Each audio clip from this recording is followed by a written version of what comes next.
My town was, in many regards, like any other. Town festivals, church gatherings. The only thing that set us apart from any other town was the curfew. Nobody was allowed outside after 12 a.m. At 11:30, the police would sweep the area, making sure everyone was inside. We weren't allowed back out until sunrise. We also were advised to never answer a knock at the door, no matter how desperate or human the entity on the other side seemed. Nobody in my town disobeyed this rule. Until tonight. Mr. and Miss T were new to the neighborhood, and we did give them the warning about the town curfew. They asked why, and we just told them that they can't be outside and had a police officer to enforce this rule. That very night they moved in, we heard screaming and arguing coming from their house. It was 11:58 p.m., and Mr. T did not acknowledge the warning and ran outside for a cigarette. The police had already done their scan of the town, and nobody would step outside to save him. The clock turned 12, and the moon became obscured by dark clouds. I looked out the window from my bedroom. I could see a few houses doing the same. That's when the street lights went out. We heard panic, and only the light from the neighbors peeping out their windows enlightened the horrific scene. Shadows gathered around Mr. T, and we saw what looked like shadowy arms reach up from the ground and coil around the unfortunate man. "No, no, let me go!" He shouted in vain, trying to get loose, but it was futile. That's when Miss T ran out to join him. "Jerry," she screamed to the man who was already half submerged into the asphalt ground. Going outside to save her husband would be the last mistake she would make.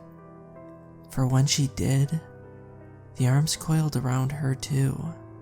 "No, help, someone help." She was muffled when one of the hands covered her mouth and dragged her down with her husband, who was already dead.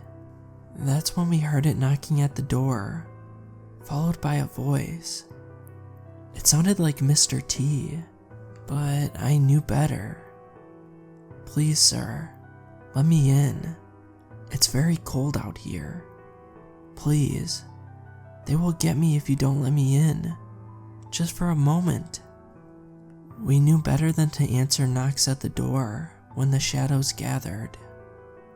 I tried to sleep, but I couldn't. I had never seen the shadows take people before. It was hard to witness. We thought as long as we followed the curfew and stayed in our houses, that we would be safe. We were wrong. It was a week after the incident, and the town was due for a lunar eclipse.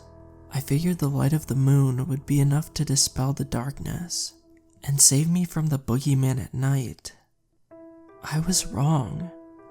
That night came, and we went about our usual routine, locking doors, windows, and drawing curtains. While we were drawing the curtains, we noticed a thick fog began to set in. We didn't think much of it.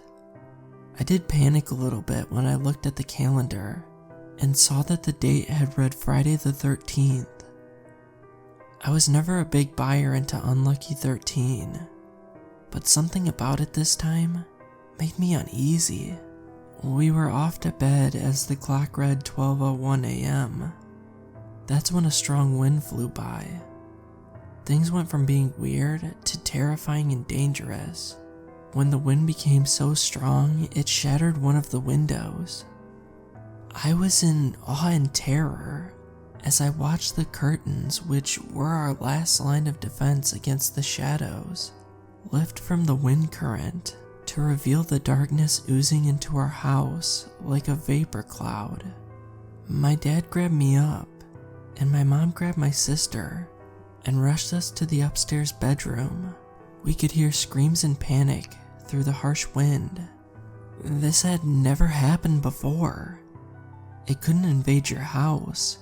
Was it stronger somehow? We rushed ourselves into Mom and Dad's giant closet and locked the door, taking a jacket and stuffing it under the door, trying to close off every entrance to the closet. My sister cried. My dad was shaking with fear. My mom tried to comfort both. I just stood there shocked. Mom had her phone so we could see the time. It was 12:10. We had a long night ahead of us, so we grabbed some clothes to make a pseudo bed and slept together the best we could. We woke up at some odd hours of the night to knocking on our closet. One voice pretended to be our neighbor, asking to take her child. Another was my best friend Tony. I covered my ears knowing we were hearing the voices of the deceased. It was 6:12 when my dad looked out of the closet to see if it was safe. And it was. The darkness was gone. The sky was a metallic gray blue. We walked downstairs to see our living space covered in broken glass and blown over ornaments. We walked outside to a hellscape. An empty neighborhood with the exception of a few people who managed to somehow survive the night. Everyone in that town moved away that same day. It's a ghost town now, and no one should ever visit it.